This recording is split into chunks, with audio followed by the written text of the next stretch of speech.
تو نبی علیہ السلام نے قربانی، اور یہی قربانیوں کا سبق صحابہ کرام نے سیکھا، اور انہوں نے بھی دین کی خاطر بہت قربانی۔ سنتے ہیں حیران ہوتے ہیں۔ چنانچہ ان قربانیاں دینے والوں میں سے ایک بڑا نام سیدنا صدیق اکبر رضی اللہ عنہ۔ ایمان لانے سے پہلے مکہ مکرمہ کے بڑے امیر سیٹھ لوگوں میں شمار تھا، 2 دکانیں تھیں ان کی تجارت کی، اپنا سب کچھ لٹا دیا۔ ایک مرتبہ نبی علیہ السلام کی خدمت میں حاضر ہیں اور تہمت لگے ہوئے ہیں۔ نبی علیہ السلام نے فرمایا ابو بکر اس وقت کو یاد کرو کہ جب تمہاری 2 دکانیں ہوتی تھیں اور تم اتنے امیر آدمی کہلاتے تھے، آج کی سال میں میرے سامنے بیٹھے ہو۔ عرض کیا ہے اللہ کے محبوب، میں نے اپنا سب کچھ جو قربان کیا، اس کے بدلے میرے ہاتھوں میں آپ کا ہاتھ آ گیا، مجھے دنیا اور آخرت کی سب نعمتیں نصیب ہو گئی، سب نعمتیں نصیب۔ چنانچہ سیدنا صدیق اکبر رضی اللہ عنہ نے اسلام کا سب سے پہلا بیان اس امت میں سیدنا صدیق اکبر نے کیا۔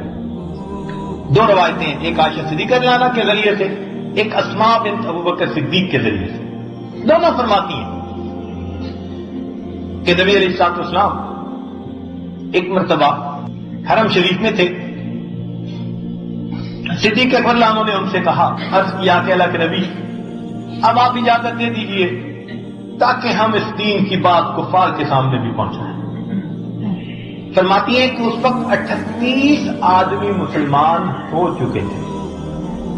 صدیق اکبر رضی اللہ عنہ کے مطالبہ پر محبوب نے فرمایا بہت، چنانچہ وہ مسجد حرام میں تشریف لائے اور انہوں نے آ کر کلمہ پڑھا اور بیان کرنا شروع کر دیا اسلام کے بارے میں۔ کفار نے مارا، اتنا مارا، ہجوم ہو گیا کہ وہ نیچے گر گئے اور ان کو ہوش نہ رہا، انکانشیس ہو گئے۔ عتبہ بن ربیعہ جو قریش کے سرداروں میں سے ایک سردار تھا، اس نے اتنا زیادہ مارا، عائشہ صدیقہ راوی روایت فرماتی ہیں کہ اس کا جوتا کئی تہوں سے بنا ہوا تھا چمڑے کی، اس نے وہ جوتا اتارا اور سینہ صدیق رضی اللہ عنہ کے چہرے پہ مارتا تھا، اور اس کا خیال نہیں رکھتا تھا کہ یہ آنکھ پہ لگ رہا ہے یا کان پہ لگ رہا ہے یا ناک پہ لگ رہا ہے۔ اس نے اتنے جوتے مارے کہ سیدنا صدیق رضی اللہ عنہ کا چہرہ اتنا سوج گیا کہ آنکھ اور ناک کا پتہ نکل گیا۔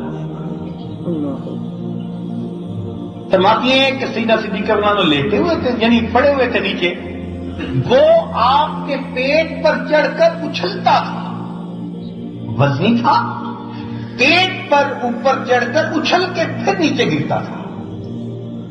متعدد بار اس نے ان کے پیٹ کے اوپر اس طرح اپنی ضربیں لگائی، حتیٰ کہ لوگوں کو یہ یقین ہو گیا کہ ابو بکر فوت ہو گئے۔ اس وقت کسی نے بتایا تو بنو تمیم کے لوگ بھاگے ہوئے آئے اور انہوں نے آ کر ان کو اٹھانا چاہا تو اٹھتے نہیں تھے، وہ تو جیسے لاش سی ہوتی ہے، کپڑا بچھایا اور کپڑے کے اوپر بوری میں جس طرح ڈالتے ہیں اس طرح بوری میں ڈال کے اٹھا کے لے، اور جاتے ہوئے کہہ گئے اگر ابو بکر فوت ہو گیا تو ہم عتبہ بن ربیعہ سے اس کا بدلہ لیں گے۔ وہاں گئے گھر میں تو 1-2 دن تو ہوش نہیں آیا، گھر والے پریشان، قبیلے والے پریشان۔ بالآخر جب ہوش آیا، کتاب میں لکھا ہے کہ سیدنا صدیق اکبر نے پہلا سوال یہ کیا اپنی ماں ام خیر سے، امی نبی علیہ السلام کے حال کا کچھ پتا ہے؟ امی میرے محبوب کے حال کا کچھ پتا ہے؟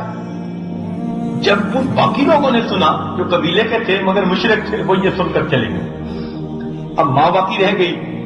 ام خیر نے کہا کہ بیٹے تیری یہ حالت ہو گئی، تجھے اتنا مارا گیا، تیرا جسم زخموں سے چور چور ہے، اور تو اس وقت بھی ان کا نام لیتے ہیں؟ چلو کچھ دودھ پی لو، کچھ کھا لو، تم نے اتنے دیر سے نہیں کھایا۔ قسم اٹھا لی جب تک میں اللہ کے محبوب کا دیدار نہیں کروں گا میں کچھ نہیں کھاؤں گی۔ اللہ عاشق صاحب یہ عشاق کی حالت ہوئی۔ اب وہ حیران ہے۔ ام خیر کہنے لگی کہ میں اب کیسے معلوم کروں کہ تمہارے محبوب کس حال میں ہے؟ کہنے لگے کہ ام جمیل کے پاس چلے جائیے، یہ عمر بن خطاب لانا کی بہن ام جمیل بنت خطاب، ان کے پاس جائیں اور ان سے پوچھیں۔ ام خیر ان کے پاس گئی اور ان سے پوچھا کہ جی مسلمانوں کے پیغمبر اسلام وہ ایمان لا چکی تھی مگر اپنا ایمان چھپاتی تھی، مجھے کیا پتا کون کہاں پہ ہے، تمہارے بیٹے کا کیا حال ہے؟ اس نے کہا بس ذرا ہوش میں آیا ہے۔ کہنے لگے چلو میں بھی تبا پرسی کر لیتی ہوں۔ وہ اس بہانے ام جمیل ساتھ آ گئی اور آ کر صدیق فلانوں سے پوچھا کہ آپ کس حال میں؟ ان کا آگے سے جواب کہ نبی علیہ الصلوۃ والسلام کس حال میں ہیں، کہاں پہ؟ تم نے کہا تمہاری والدہ سن رہی ہے۔ فرمان لگے میری ماں کی فکر نہ کرو، تم مجھے بتاؤ میرے محبوب کا حال ہے۔ انہوں نے سمجھا کہ محبوب بات ہے۔ وہ کہنے لگی کہ دار ارقم میں ہے۔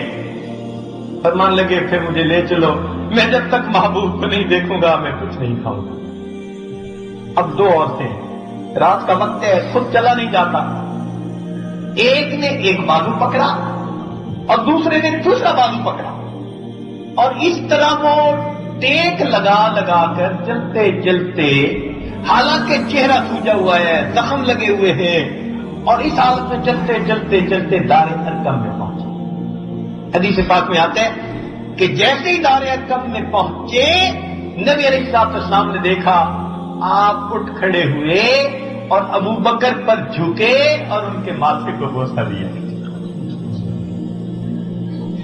محبوب کا دل اتنا خوش ہوا کہ انہوں نے سیدنا صدیق فلانوں کے ماتھے پہ بوسہ دیا۔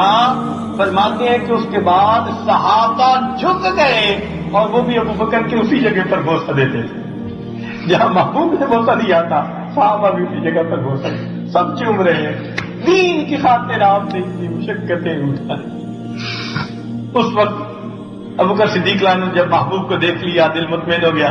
اب دوسری بات کرتے ہیں، اللہ کے محبوب یہ میری والدہ ام خیر مجھے لے کر آئی ہے، اگر آپ دعا فرما دیں تو یہ بھی ایمان قبول کر لیں۔ دیکھا دین کا غم۔ نبی علیہ الصلوۃ والسلام نے دعا فرمائی اور ابو بکر صدیق کی والدہ وہیں پر ایمان لے آئی۔ اب یہ واقعہ کہ اس سے پہلے نبی علیہ الصلوۃ والسلام کو جو ہے ایذا پہنچائی گئی تھی، ایک ہی دن بدھ کا دن ہے یہ، صبح میں نبی علیہ الصلوۃ والسلام کو اسی طرح جو ہے تکلیف پہنچائی گئی تھی اور شام میں ابو بکر صدیق کو تکلیف پہنچائی گئی۔ ادھر سے حضرت حمزہ اللہ نے شکار کھیل کر آئے تو کسی نے کہا کہ آپ کے بھتیجے کے ساتھ تو آج یہ معاملہ ہوا۔ پھر انہوں نے بھی ایذا پہنچانے والوں سے بدلہ لیا، نبی علیہ السلام کی خدمت پہ پہنچے اور انہوں نے آ کر بھی ایمان قبول کر لیا۔ یہ 39ویں بندے تھے اور اگلا دن جمعرات کا تھا۔ رات محبوب نے دعا فرمائی، اللہ عمر بن الخطاب یا عمر بن ہشام میں سے کسی کو ایمان کی توفیق عطا فرما۔ اور جمعرات کے دن عمر لانو بھی حاضر ہوتے ہیں، کلمہ پڑھتے ہیں، مسلمان ہوتے ہیں، اور 40 بندوں کے ہونے کے بعد پھر اللہ تعالیٰ ساری جماعت کو مسجد حرام میں عبادت کی توفیق عطا